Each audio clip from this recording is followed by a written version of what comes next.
Hare Krishna, dear devotees. Welcome to the Gita Gyan Everyday Sloka program. Let us take our blessings from the ISKCON Sheshadripuram deities. Sri Sri Sri Jagannath Baldev Subhadra Mahai ki Jai. Sri Sri Sri Nitai Chaitanya Bhagavan ki Jai. Sudarshana Bhagavan ki Jai. Vamanadev Bhagavan ki Jai. Panchatattva ki Jai. Srila Prabhupada ki Jai. Srila Gurudev ki Jai. Let us offer our prayers. Om Ajnanatimirandasya Jnananjana Shalakaya Chakshurunmilitam Yena Tasmai Shri Gurave Namaha Nama Om Vishnupadaya Krishna Preshtaya Bhutale Srimate Bhakti Vedanta Swamin Iti Namine Namaste Saraswati Deve Gauravani Pracharine Nirvisesha Shunyavadi Paschatya Deshatarine Jaya Sri Krishna Chaitanya Prabhu Nityananda Sri Advaita Gadadhara Srivasadi Gaura Bhakta Vrinda Hare Krishna Krishna Krishna Hare Hare Hare Rama Rama Rama Hare Hare. So we're in chapter 2 right now, contents of Gita summarized. Let us read today's sloka. Today's sloka is very nice and there is some significance about it. We'll discuss about it later.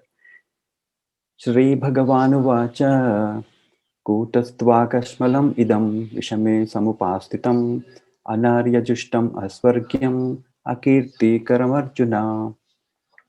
The Supreme Personality of Godhead said, "My dear Arjuna, how have these impurities come upon you? They are not at all befitting a man who knows the value of life. They lead not to higher planets, but to infamy." Now, the significance of this verse is Lord Krishna is talking for the first time, until now, he listened to Arjuna, what his problems are. See, the Lord has so much of patience. We have to understand this here. He is listening, even though he is the Supreme Personality of Godhead. His friend, until now, Arjuna is considering Arjuna as his friend, and he is listening to him nicely.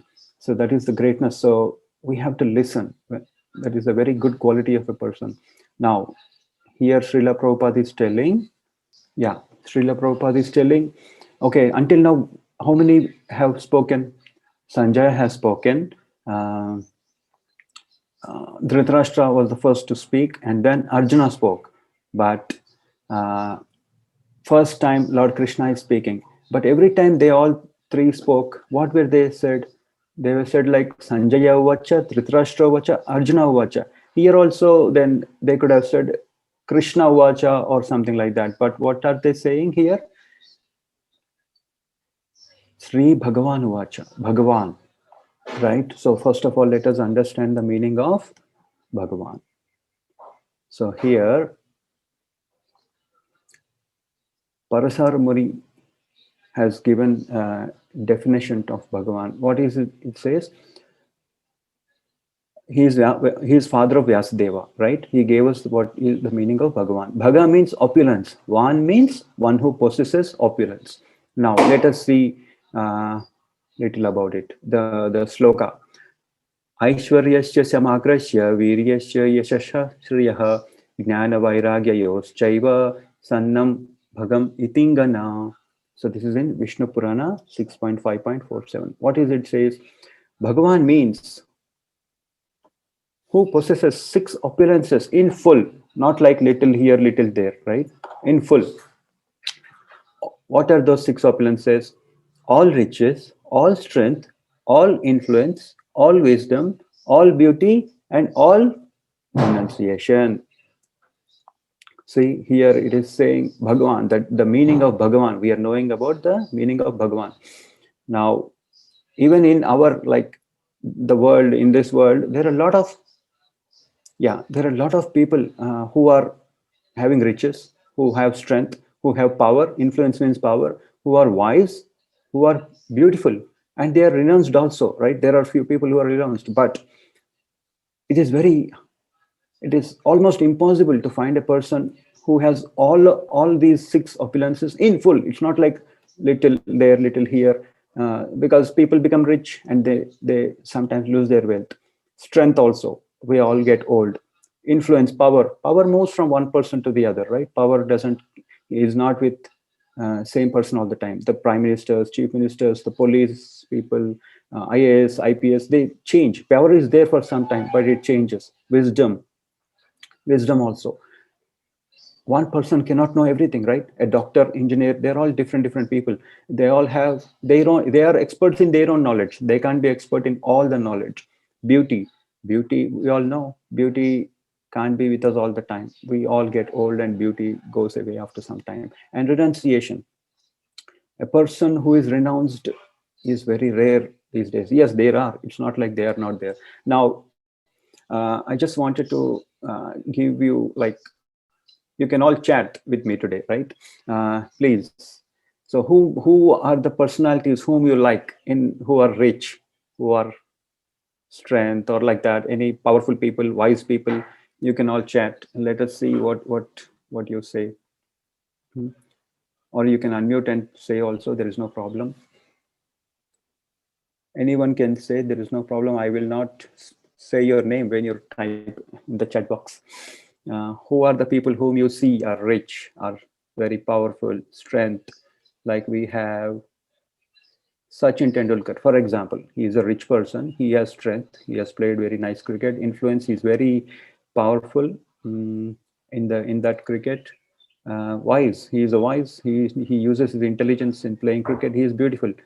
And he is little renounced also, like saying generally who are in that field, they say, oh, I'll become a coach, or they will become a commentator, like that. I mean, full-time commentator. But he didn't do anything of that. So what we can understand here is, a person might be, all these qualities might be there in him, but it's not in full. He at any time he can pass away, but Krishna he doesn't pass away. His strength is unlimited, right? So that we have to understand. All these powers are limited here, but for people who are in this material world. But for Lord Krishna, they are totally in full. This is what his Bhagavan is. Next, we'll discuss little more. So, and the Lord Krishna has some 4 propensities also. What are they? He is the supreme creator, proprietor, controller, and enjoyer. So he has got 6 opulences and 4 propensities, right? So this is the actual meaning of Bhagavan. So let us discuss a little in the purport what Srila Prabhupada has said. Only Krishna can claim this because he is the Supreme Personality of Godhead. No living entity, including Brahma, Lord Shiva, or Narayana, can possess opulences as full as Krishna. Therefore, it is concluded in Brahma Samhita by Lord Brahma himself that Lord Krishna is the Supreme Personality of Godhead. No one is equal to or above him. He is the primeval Lord, or Bhagavan, known as Govinda. He is the supreme cause of all causes. Ishvara Parama Krishna Sachidananda Vigraha Anādiradir Govinda Sarvakarana Karanam. There are many personalities possessing the qualities of Bhagavan, but Krishna is the supreme because none can excel him. He is the supreme person, and his body is eternal, full of knowledge and bliss. He is the primeval Lord, Govinda, and cause of all causes. So it is written in Brahma Samhita 5.1. And also it says, see in Bhagavatam, it says, there is a list of many incarnations of Supreme Personality of Godhead, but Krishna is described as the original personality of Godhead, from whom many incarnations and personalities of Godhead expand. So see, this is what they are telling about Lord Krishna. Srila Prabhupada is written in the purport in Bhagavad Gita. Now, let us discuss a little about, now, there is something called absolute truth. Absolute truth is nothing but knowing about the Bhagavan is called, until now we have known about Bhagavan. So knowing about the Bhagavan is called the absolute truth. And that we can understand Bhagavan in 3 aspects. What are those 3 aspects? One is Brahman, one is Paramatma, and one is Bhagavan. Now, in Brahman, what is it in Brahman? All-pervasive spirit. Like, for example, people say, not everyone can understand the Lord in the highest form, right? So that's why there are three different forms. Srila Prabhupada is telling this. Now, what is he saying? Srila Prabhupada is saying, Brahman, we can understand Brahman. Brahman means all-pervasive spirit. People say, oh, God is there. God is there, that's all. They say, right? So that is, they are stuck in Brahman aspect only. all-pervasive spirit. Yes, Bhagavan is there. And now next, Paramatma. Paramatma means Paramatma is everywhere. A localized aspect of the Supreme in all the entities. Like for example, we say, Lord is there within us, right? When we understand that, oh, Lord is in all the entities, like for example, not only humans, even plants, animals, etc., etc. That realization is called Paramatma. And when we understand Bhagavan, like Krishna is the Supreme Personality of Godhead, that is the understanding Bhagavan, right? This is the third aspect. Now, for example is sun's rays. We see when there is sun, we see sun's rays only. We don't concentrate on anything else. That is Brahman aspect, example of Brahman aspect, understanding the rays. Now, next one is Paramatma. Paramatma means understanding sun's surface. See, it is burning, all those. There's a lot of heat on that surface, right? To understand that surface is called Paramatma. Example, as an example, we can say that understanding the sun's surface is Paramatma aspect. Entering into the sun globe is Bhagavan aspect, right? For example, there is an example given. For example, a train is coming in the evening or in the night. Train is coming. From far away, what do we see? We see only the light, right? So that light, we can say it as Brahman aspect, for example. Second, as the train comes nearby, what do we see?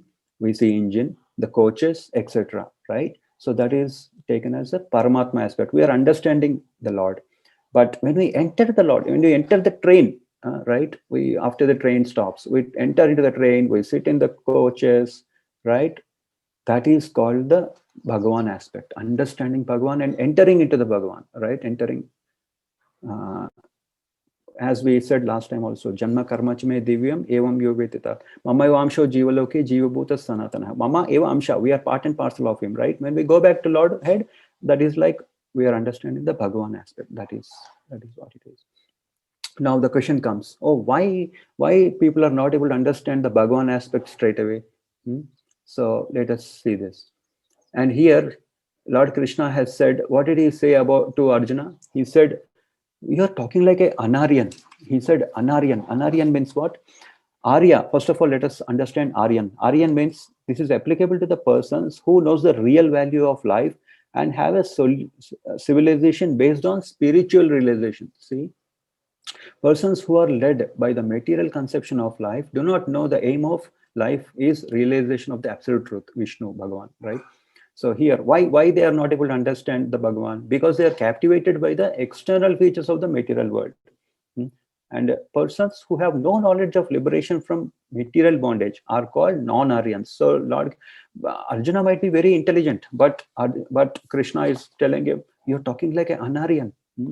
So that means there is something concept which is higher than what Arjuna is thinking. He is thinking in material bodily understanding, but there is something called there is higher realization also that we will see from 2.12, right? The sloka, 12th sloka, we will see what Arjuna is not understanding. Lord Krishna will introduce him. Oh, this is right, this is wrong, this is what you are. I don't want to reveal it now. So you will say this way of thinking is wrong. If we think only about material things, material body wise, he's telling this is wrong. So let us continue our journey.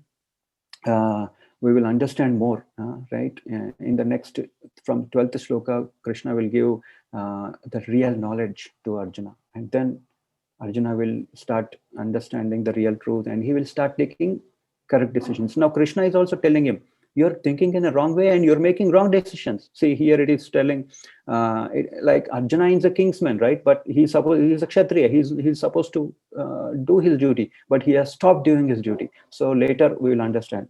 Krishna will explain what is the right way of thinking, right?